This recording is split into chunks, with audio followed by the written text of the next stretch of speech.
Good morning, good afternoon, good evening, and good night. Welcome to Social Value Matters 2020, our first ever online global conference. This year, Social Value International have been thrilled to work with Social Value Canada to bring you this incredible conference over 5 days. We hope that you've enjoyed both the Leadership Summits and the Practitioner Summits and have found them all interesting so far. Please note that the session today has been pre-recorded by the fantastic speakers that we have. You can enjoy watching this session, and below on the screen further down, there is a question box where you can ask questions. Please note that due to time differences, speakers will not always be able to answer your questions straight away, but please do check back because they will get back to you as soon as possible. Now, without further ado, we'll start today's session. I do hope you enjoyed the session and hope to see you soon at another one of our sessions. Thank you. So hello and welcome to everybody from South Africa and Bali, where we're privileged to be sharing our insights around social value and the journey we're embarking on to both quantify and qualify real impact that has meaning in the spaces that we're all currently working. My name is Loreen. I'm a business mentor from Smile Business Creation, and we're project partners to the Limpopo Eco-Industrial Park, or LEIP. And I'll be facilitating our panel discussions today on creating new social value best practice from project inception. So our focus really today is very much about how we make social value an imperative from the very, very outset, so that it can be driven by all stakeholders, it can be embraced, it can be championed by virtually every single one who's participating on a project, so that we work together to achieve the ultimate goals and objectives that we set for ourselves from the very, very beginning. And I'm very fortunate today to be joined by Deshika from the LEIP, Adam from Social Value International, and Frank from Kpi Technologies, all of whom will introduce themselves to you formally as we move into the discussion.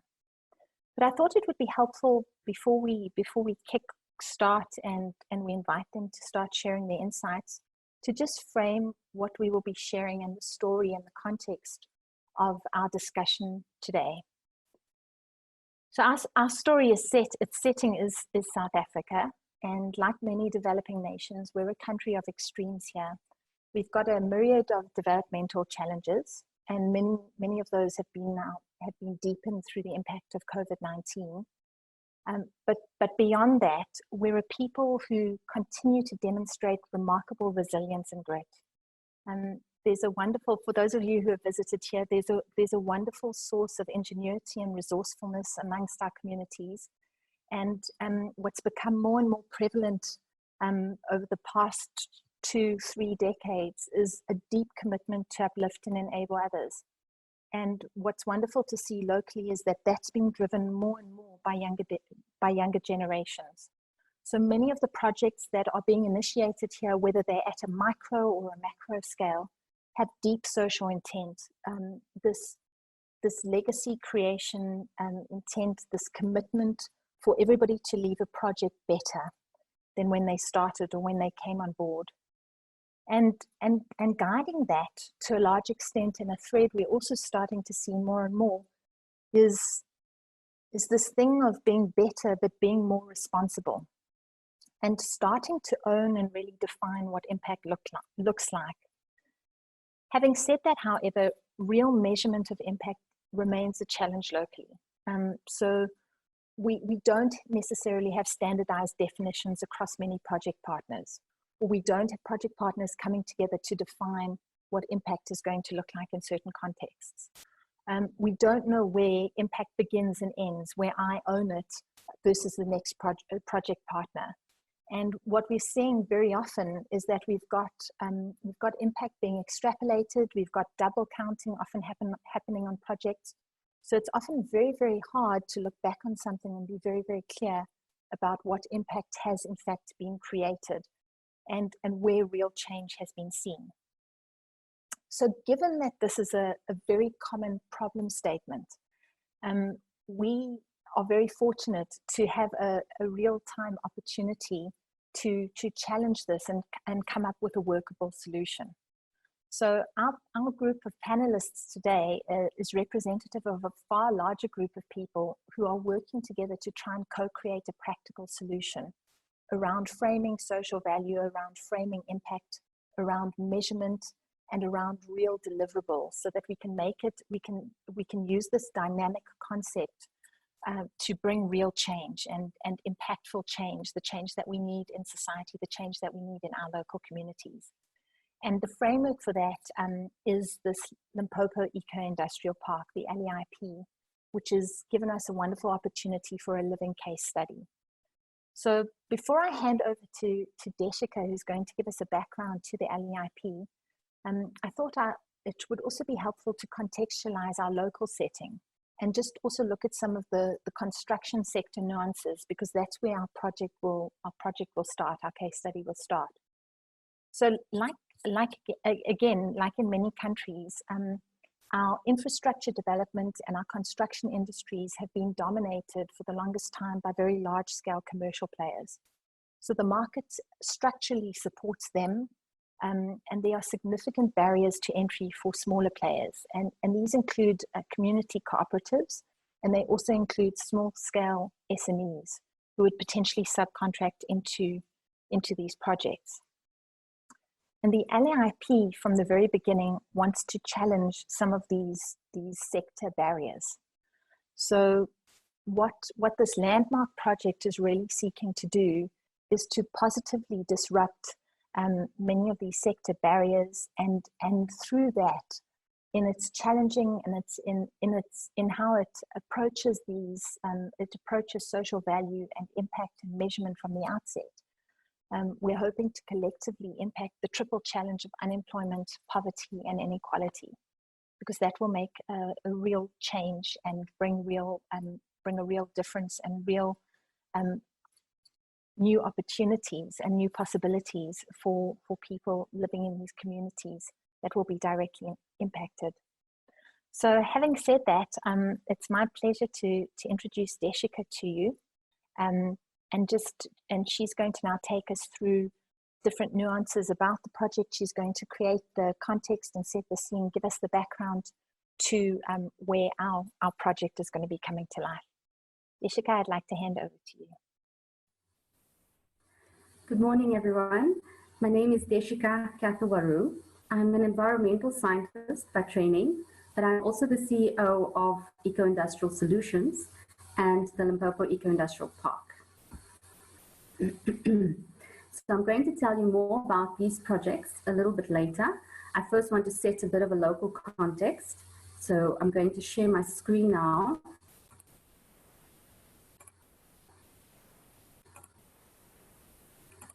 Okay, in South Africa, we have about 60 million people and very high levels of unemployment. About 30% of the people are unemployed, and many are lacking access to even basic services such as clean water. A high proportion of this population are actually the youth between 0 to 9 years. And with the lockdown restrictions, the GDP contracted by about 8%. At the moment, there are about 54% of households who are at the risk of being pushed into poverty. So we are in absolute urgent need of solutions.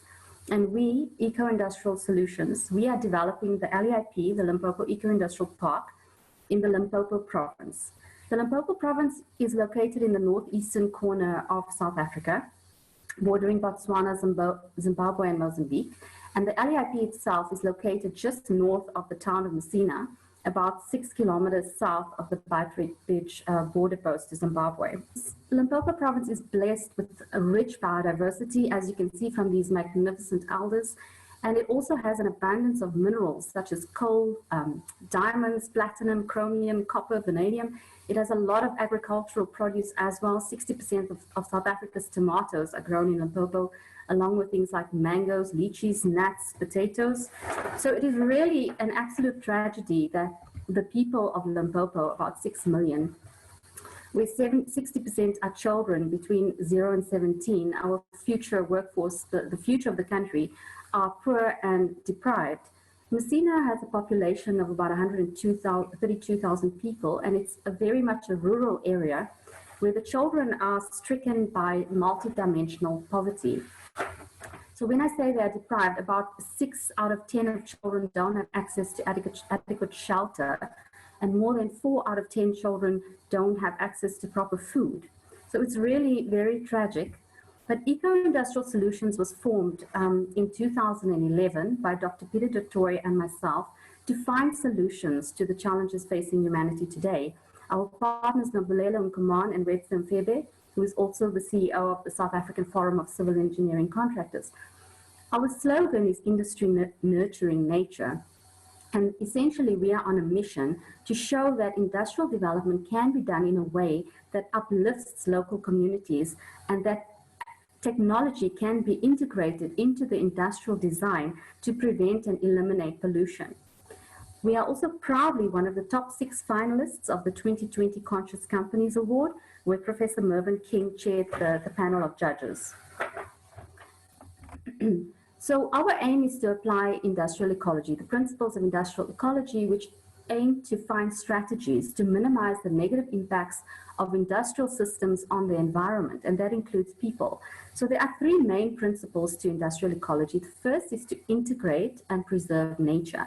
And you will see how we've done that through site selection, where we looked at a total of 10 sites located in northern Limpopo, and where once we had the best site, the ecologists and the heritage specialists did detailed site investigations and came up with a map of areas that are suitable for development and those that should be preserved as a nature reserve. That is why when you see the layout, you'll see at least 1/3 of the site has been preserved as nature reserve. The second main principle is to emulate nature. In nature, there is no waste. So we need to design industrial systems that create circular economies. And we will achieve this through industrial symbiosis, that is where one industry's waste becomes a resource for another industry, and also through the integration of plasma waste gasification technology, which will make the LEIP the world's first, what we aspire to be the world's first zero solid waste eco-industrial park. Then the third principle is to include and provide benefits to local communities. I will talk about more about the LEIP's transformation blueprint a little bit later. So this is to give you a very quick overview of the LEIP. You can see this is the Limpopo River. This is the town of Messina. The N1 runs right through the site, and Transnet's existing railway line runs right through the site. The area on the east of the N1 is for light industry. This area on the west of the N1 is for heavy industry. There's water storage capacity, Transnet's logistics infrastructure. So it is strategically placed for interregional trade and development, especially now with the African Continental Free Trade Agreement coming into effect. We've designed this in a way that is integrated. So we've provided housing as well. This is about more than 8,500 units, the Messina Eco Estate. And there's another housing development here, the Singolele Eco Estate, with more than 900 units. And both these developments have been integrated with schools, medical facilities, open space, as well as places of worship. In terms of the actual social benefits, we estimate the capex to be about 15.7 billion, and it is inclusive economic participation, where the LEIP is 58% Black owned, and 10% of the ownership goes to the Messina local to the local communities of Limpopo, where the Messina local municipality is the 10% shareholder as a proxy. We estimate that the LEIP will create, just in the first 5 years, more than 289,000 jobs.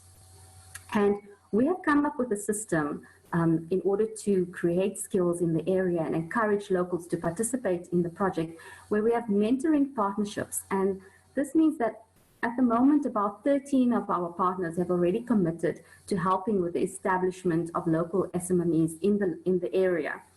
And we will also provide SMME in small, medium, and micro enterprise incubation centers and training centers.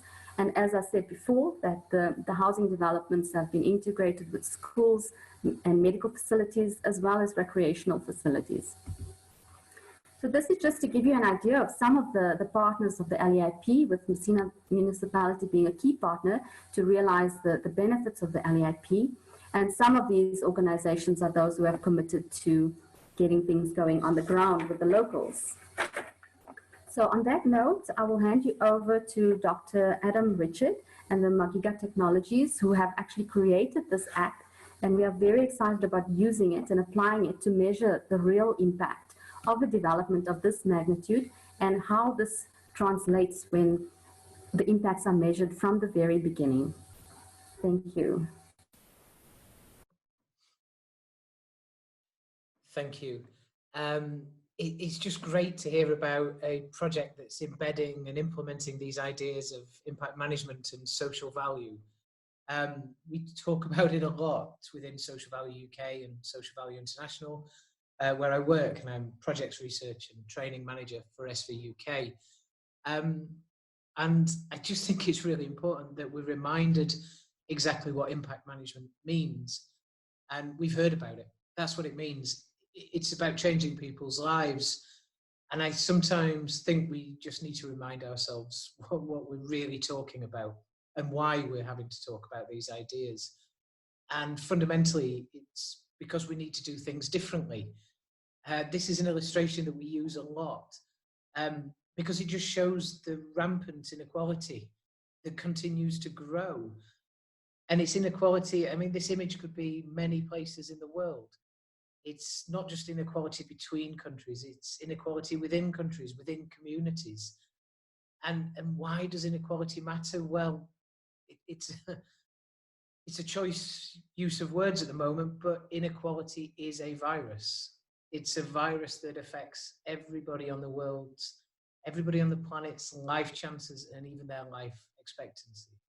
The more unequal a society we live in, the more likely we are to suffer negative effects associated. And we're hearing about those effects that are extenuated and strengthened by such inequality. So we've got to do something differently.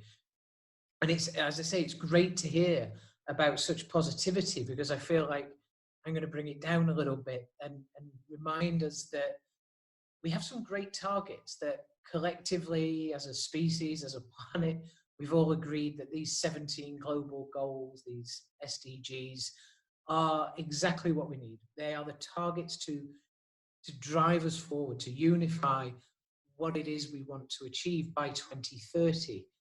So, you know, let's ask that question. Are we going to achieve them? And I'm sure most of us realize absolutely not. We are on course to drastically fail most, if not all, of the global goals. But what does that mean in reality? You know, it's a bit easy to sit here and talk about failing SDGs and global goals. And do you know what? They sound a little bit overwhelming, don't they? And I think that's one of the challenges with this whole world of impact management. We're trying to address, or people are working hard to address, really systemic, embedded, wicked challenges. And maybe we just get a little bit overwhelmed and daunted by the scale of the challenge. But at its core, what we're talking about is the fact that people are going to die unnecessarily from a lack of access to affordable healthcare. That some children in the world, in fact, a ridiculous number of children in the world, will not be able to access school today, and that we destroy the world's resources at a truly terrifying rate. That's what it means to fail the SDGs. I'm not sure come 2031 we'll be in a position to set any more global goals. Maybe it'll be a bit too late. So yeah, I'm starting this with a bit of doom and gloom, I guess. And so how far are we falling short? Well, the estimation is around $2.5 trillion US per year, at least. I think there's another question in there that goes, well, of that current investment, how much of that is actually creating as much impact as it could? So I think 2.5 trillion is probably not an overestimation, certainly. So, you know, we've got these global challenges, but we've got some amazing examples of people just changing the world every day, and it's possible. So let's not get overwhelmed and daunted by these radical challenges we've got to face. And let's see what we can do on the ground, because the ideas of impact management and using social value are absolutely possible. And there's growing evidence that people are doing this. We're hearing from an amazing case today, a truly inspiring case. So let's let's take this down, let's drill it down, and let's really start to talk about how we can do things in a different way. What do these ideas really mean? Well, it means setting some targets. Fundamentally, it means holding ourselves to account. And I remember being in a session really recently, and somebody was saying, well, you know, the problem is we're not really accountable for the negatives. We're not really accountable for things that we didn't really intend to create anyway. Well, we should be. And in fact, we are, because these things affect us. So if they're affecting us, they're affecting other people, surely we're accountable for our actions and our decisions. And I'm moving from the negative, the miserable bit, to hopefully being a bit more positive, because I see accountability as a positive. It's not about negative consequences of failure. It's about seeing the positive opportunities for insights, for innovation, for saying, well, okay, if this is our target and we didn't quite hit it, what can we do differently? How can we change what we're doing? How can we innovate and be better? And I mean, who just wouldn't want to do that? I struggle to think why we wouldn't. So we can make a difference, but we need to make as much of a difference as we possibly can, as quickly as we can. These global goals, again, let's drill them down. You know, people can't afford to wait for us to create as much impact as we possibly can. And that's the purpose of impact management. It's not about measuring. Measuring's a means to an end. Yes, you know, we've got to do it. But, you know, myself and my colleagues will say this quite a lot. We can all measure our impact, and we all have one. There'll be some positives, there'll be some negatives. Well done. What are you going to do about it?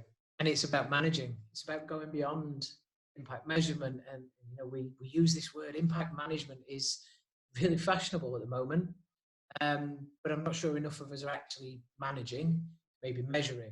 But managing is a step in the right direction. It's about saying, well, you know, we're doing some positive, there's some positive outcomes for people, these effects on people. Let's do some more of them. And there's these negatives here as well that we unintentionally creating. Let's try and reduce them. Again, this is exactly where we need to be going. But it won't help us. It won't get us to the position we need to be at quickly enough. So we love an alliteration. So let's have another M. And the other M, the third one, is to maximize. It's not just to improve. It's not just to do that little bit more in terms of improving the positives and reducing the negatives. It's optimizing. It's doing as much as you can with the resources that you have at hand and the skills that you have as well. Another question somebody asked me just yesterday is, well, how often do you have to do this? It's a simple answer, all the time. We should always be looking for opportunities to improve. Again, I struggle to understand why we wouldn't want to. That's my value system, but you know, it's like financial value. You know, organizations that innovate, that change, that respond are those that are going to create most impact. Well, social accounting, social impact, social value, it's all about the same thing. It's about using some evidence you've got from that measurement piece, doing something with it, and keep doing something with it. Keep getting data frequently enough so you can use it. And that's where, you know, amazing pieces of technology are going to better enable that. I can't wait for Frank to tell you all about that, because that's what it's all about. You know, technology enabling positive change in people's lives, the reduction, the elimination of unintended negative changes wherever possible, and striving to do that all of the time. And here's this other question people ask, well, you know, which of these frameworks do I use? Aren't there lots of different ways of measuring and managing impacts? And to be honest, more and more, my answer is no, not really. Yes, there are different tools and techniques out there, but if you really want, if you're genuine, if there's a commitment to measuring, managing, and, you know, maximizing impacts, then it's about focusing on the elements, the dimensions, the impact questions that will help you make that difference. And here they are. You know, it's understanding what changes for people. What are those effects, those outcomes, the positive, the negative? the intended as well as the unintended, and understanding how important they are for people from their perspective. When you know how important one change is over another, you can prioritize creating more of that one than this one, perhaps, because you're going to improve people's lives, focusing on what they value. So you need to understand your stakeholders, the who dimension, and understand how much change is happening for them, again with targets. How much is good enough? Well, I'm sure they can tell you how much is good enough, or other stakeholders perhaps can support that. But it's about understanding your contribution. You know, how much of this change is down to you, is caused by you and our effects. And this is all about insight, because if you find that you're changing some people's lives more than others, maybe you can use that insight to drive performance, drive improvements. And it's all about minimizing risks that you don't change people's lives as much as they need, as much as you expect, and as much as you can. And maximizing your impacts, making sure you're not making people's lives worse unintentionally, and that where you are making people's lives better, you're doing so as well as you can with the resources that you have at hand. It's that maximizing or optimizing piece again. So that's the dimensions, the impact questions are really focused on that what piece. What do we include? What do we need to think about? And the principles of social value really do provide the how. It's that framework. And I get really passionate about those people that know me know this, because I know they work. That's the fundamental truth. I've seen them work.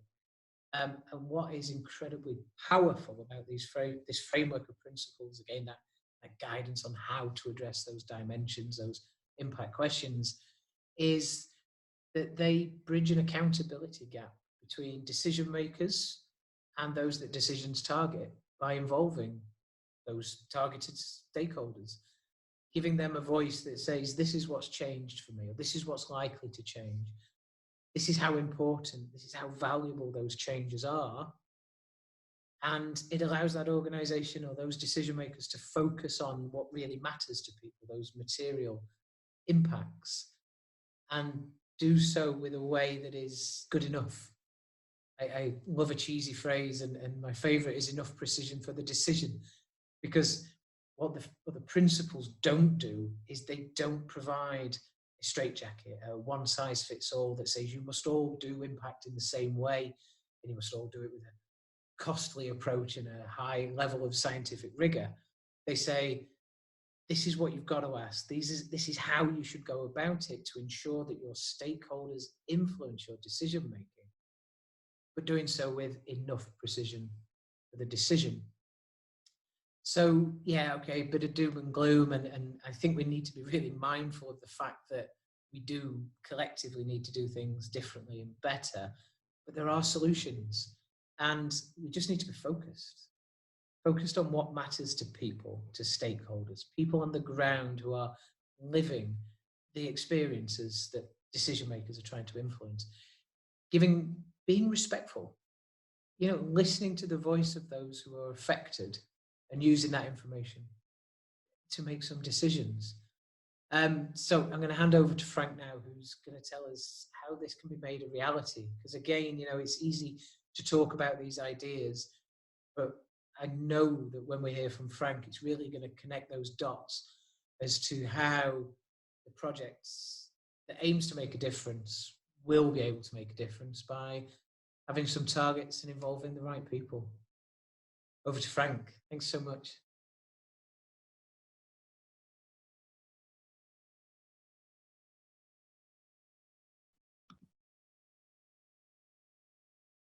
Good afternoon to everyone in the audience and my fellow panelists. Thank you once again for the opportunity for us to collaborate as a project partner in this great initiative around impact management and just having a positive mark and leaving a positive mark in society at large. I'm Frank Mokholobotu, and I'm the Managing Director of Kpi Technologies. Our core speciality is developing bespoke software solutions, specifically targeting the African continent, because we strongly believe that we live through some of the problem statements on a daily basis. And when it comes to software and innovation, the problem statement is 80% of the journey. Once you understand the problem as intimately as we do, then it's very, very, very easy to come up with a fit for purpose solution.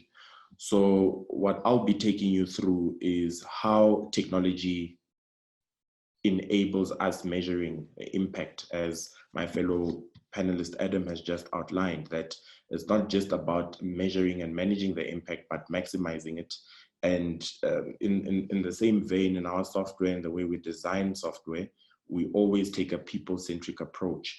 So as Adam has just highlighted, we are merely enabling the picture that he painted and the foundation that he has set for us. So the main objectives which we seek to achieve by developing an impact management app is to provide an environment, or to provide a means where we measure and report impact while using and leveraging technology, and we do so in a uniform and standard manner that is aligned with international best practice. But to go over and above that and to touch on what Adam has just mentioned, it's important for us to involve stakeholders from the beginning so that there's a sense of ownership and a sense of buy-in. We also create KPI rules, and this is important for us to have KPI and to have parameters so that we avoid assumptions, and everyone who's involved in the project, because again, we don't work in isolation. We have to ensure that there are no assumptions and we're all pulling in the right direction, pulling in the same direction, where we maximize the impact and we maximize positive impact on the communities that we serve.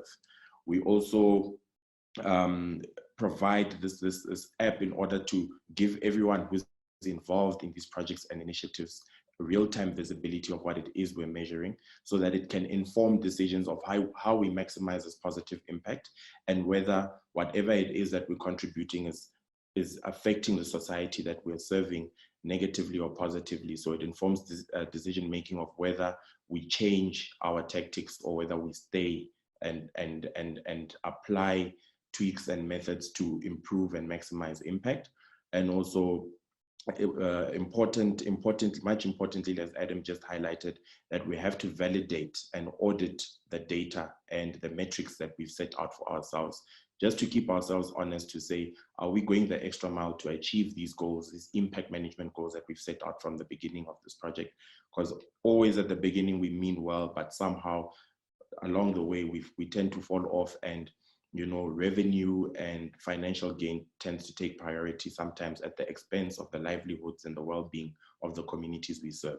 So we need an auditor to keep us honest to the commitments that we've made.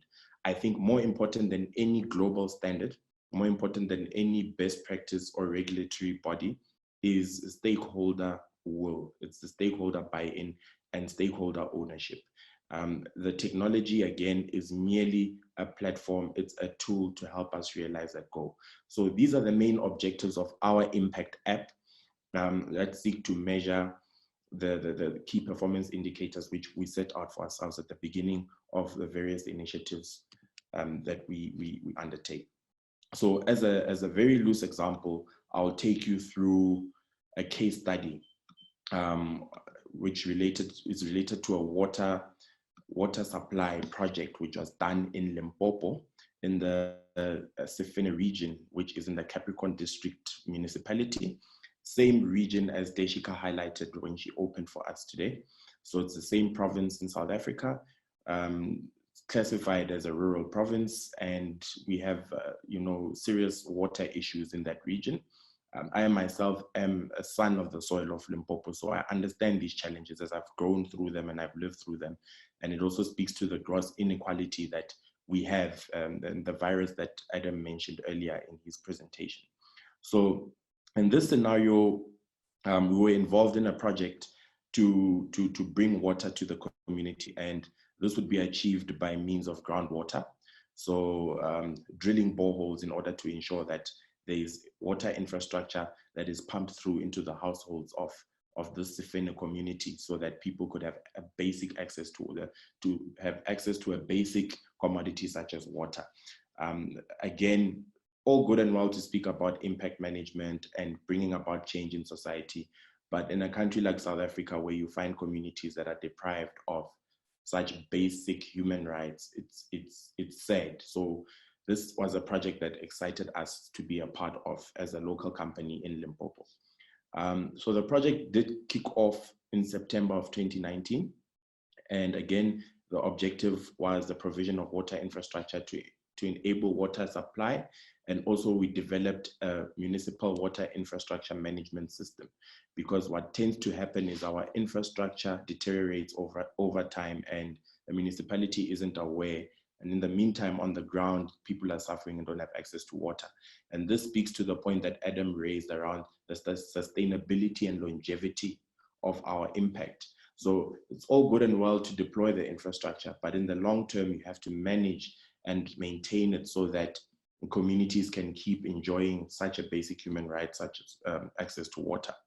So in this particular context, we defined sample KPIs. Project value, obviously, a target would not be applicable, but the project is defined at 250 million rands.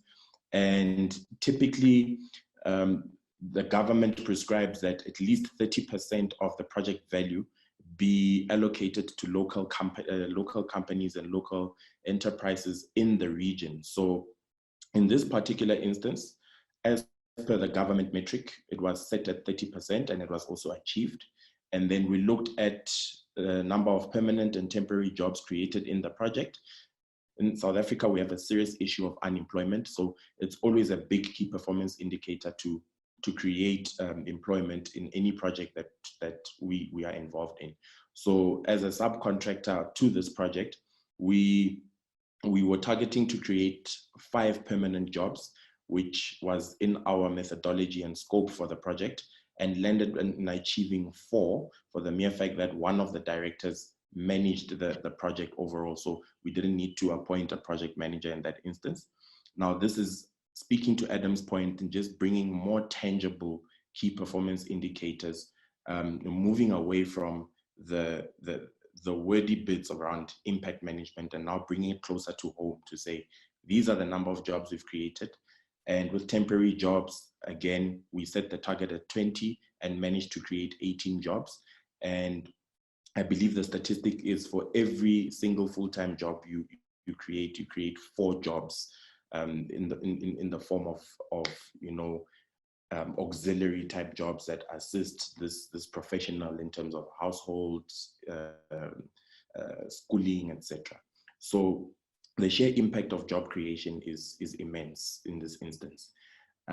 We've always wanted to have 50% female personnel in any project and in our organization, which we've achieved. Most of our geologists were actually female graduates who actually ran with the project on the ground, and you'll see with the skills that we developed, what we imparted on them. And we are a very young company. Our average age is 26, though we would have liked it to be 25.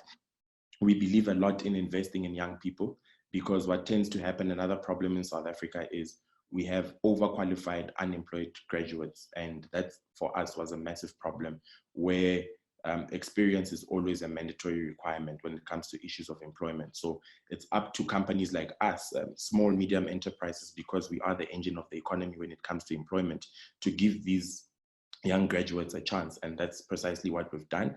So our the company that was involved in this project has a geohydrologist specialist as a director, and he was the project lead.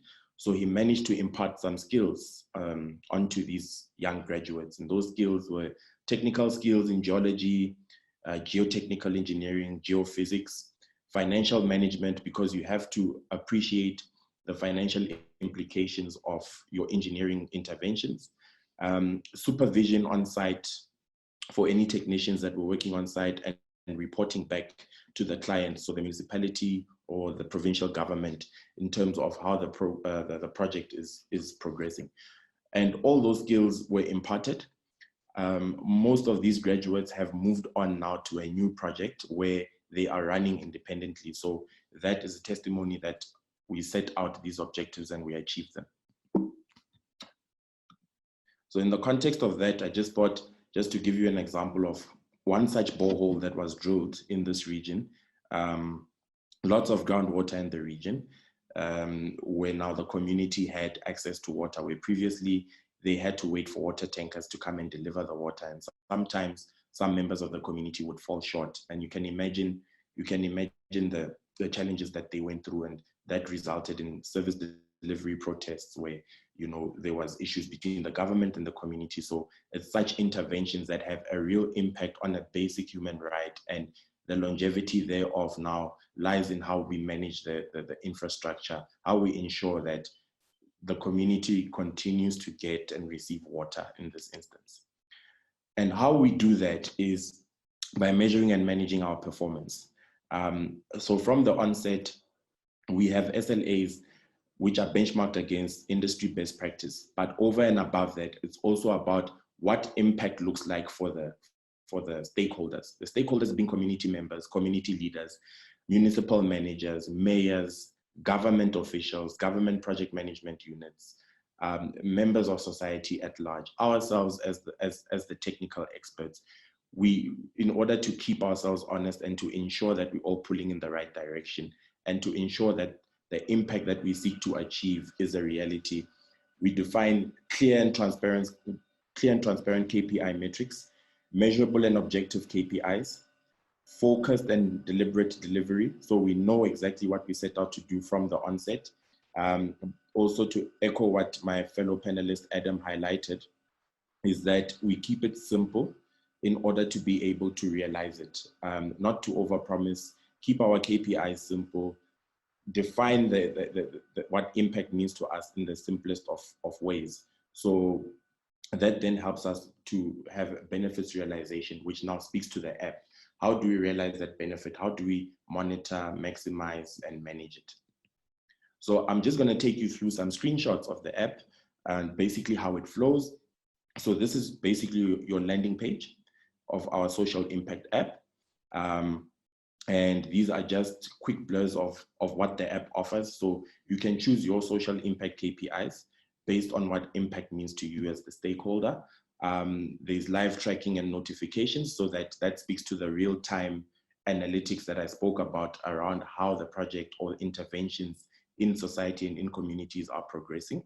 And you can then generate a report which is verified and audited by an independent auditor, so that we appreciate the validity of what we're reporting and that it's not biased, and that our reports actually are aligned with what's actually happening on the ground. And this is just a simple sign-up page where you provide your details, you get a verification code, enter your code, and then you're ready to go onto the app. So you'll see here, you've got the Create Impact Report button. Once you click on that, it gives you the various fields. So you can define which industry you're operating in. And we have predefined key performance indicators in consultation with our stakeholders on a project by project basis, where based on your industry, it will define, the app will kind of set those parameters for you. And you can, over and above that, have additional KPIs of what you want to measure. So be it job creation, skills development, income, or cost per job created, etc. I mean, this is basically a canvas for the stakeholder to define what impact looks like for them. And over and above that, we can upload predefined best practice apps, best practice KPIs based on your industry. So once that's done, you then set more parameters for your KPI or for your report that you want to generate, like the project start date, frequency of measurement, method of measurement, and the weighting of each KPI. So for example, depending on the stakeholder and what they would like to achieve from a certain intervention, they would then be able to determine which one of their KPIs carries more weight than the other.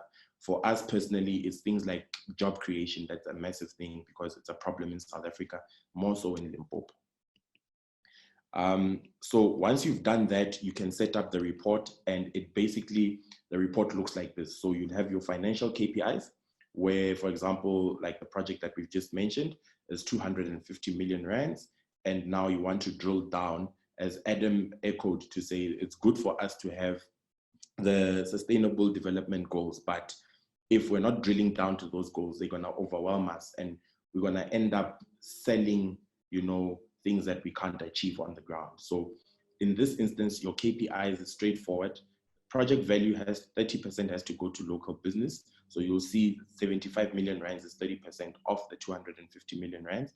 And then whatever job creation KPIs we set, as per the table that I presented earlier, you will see that it gives you a view of the number of permanent jobs created, number of temporary jobs created, and the average age, because youth development is also a big driver for us. So again, our target is 25, but landing on 26 isn't all that bad. And then speaking to development and empowerment KPIs, our main KPI there, back to the point I made around the weighting. So our main KPI there would be the percentage of female personnel in our project. We know that there's gender inequality, especially in engineering industries, engineering, consulting, etc. So this is a major KPI for us to impart in all of our, to achieve in all of our interventions. So that's just one such example of that.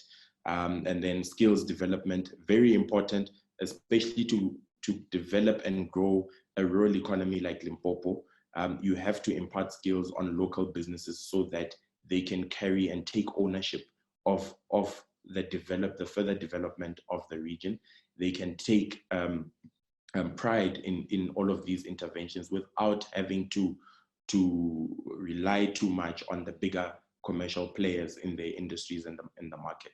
So that's how you industrialize. For us, the ultimate goal is to industrialize the rural parts of Limpopo, but without using the big global players, and in so doing, empowering the local communities. So again, in my portion of the presentation, I might have echoed a lot of what my colleagues and panelists have just mentioned, for the mere fact that our role as a tech company is to enable the goals and the KPI thresholds which they've defined for us, and also to ensure that they can measure and track it in a convenient way, convenient, quick, and rapid, so that it can inform decisive action where there needs to be intervention, where the impact is going in the negative direction. It can be controlled and reversed to be positive. So the technology is not the solution, it's merely an enabler. And that's the important thing, is to sit down with your stakeholders, paint the picture that you want to realize, and then see how you can tap into this technology that I've just showed you to achieve those goals. Thank you. Thank you, Frank, and thank you to Deshika and Adam as well.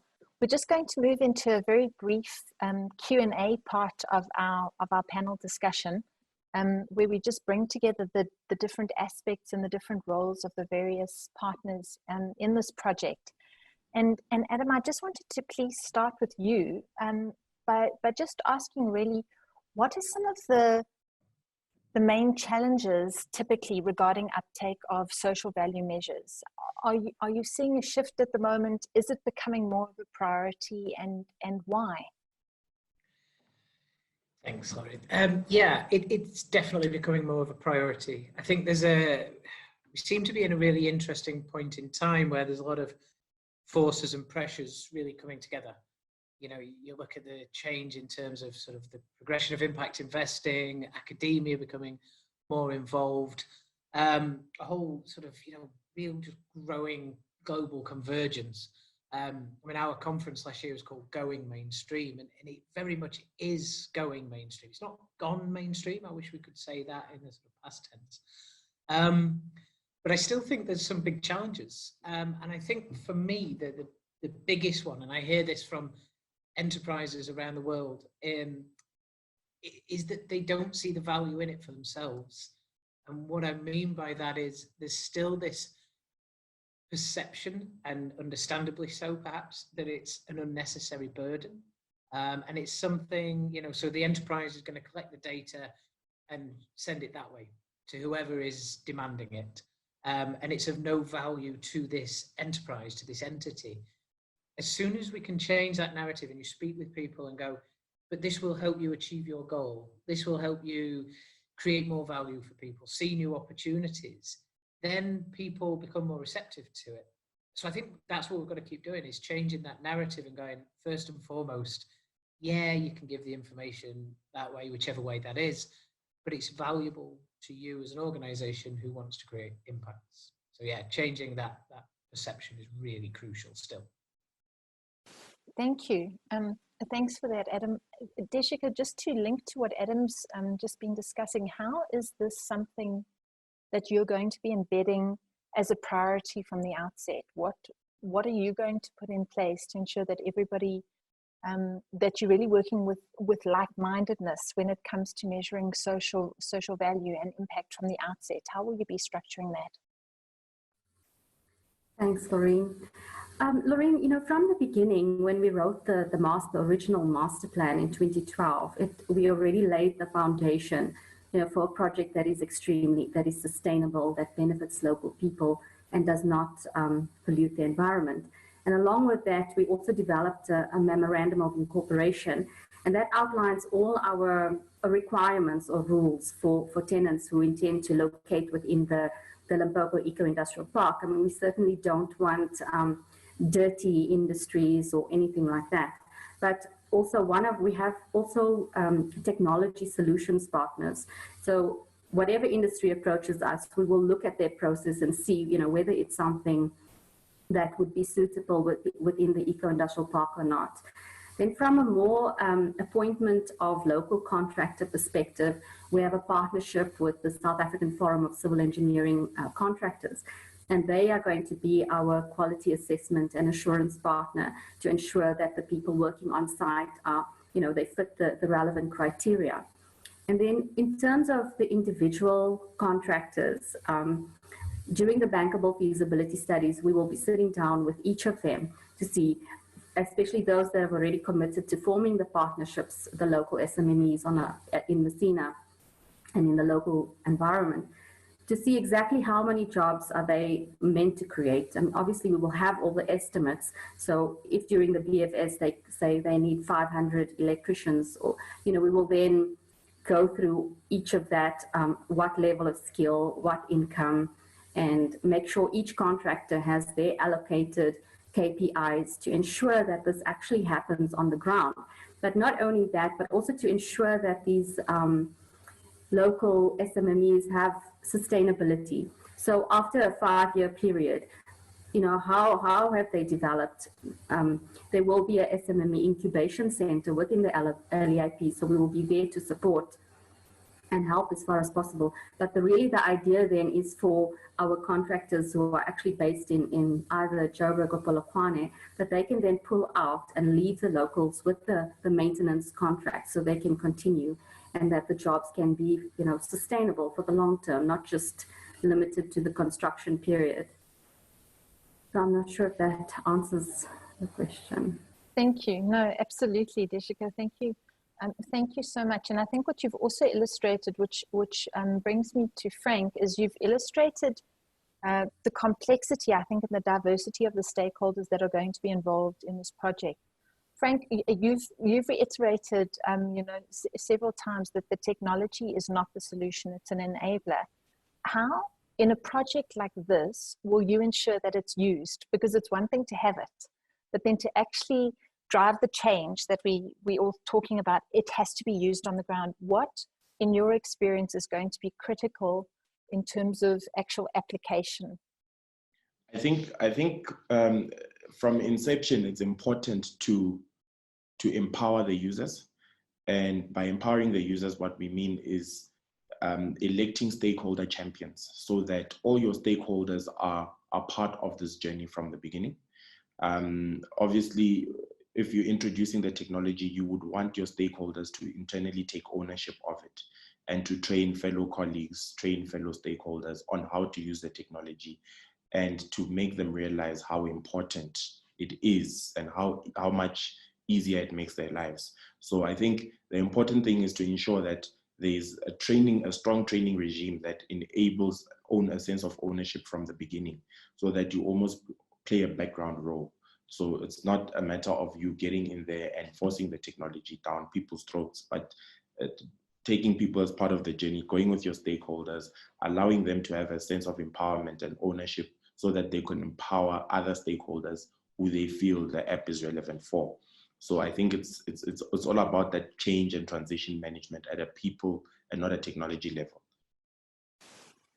Thanks, Frank. Because I think that what you're illustrating is that yeah, it's humanity with the technology, right? That's going to make such a difference in this space. Because at the end of the day, the social value is about impact on humanity.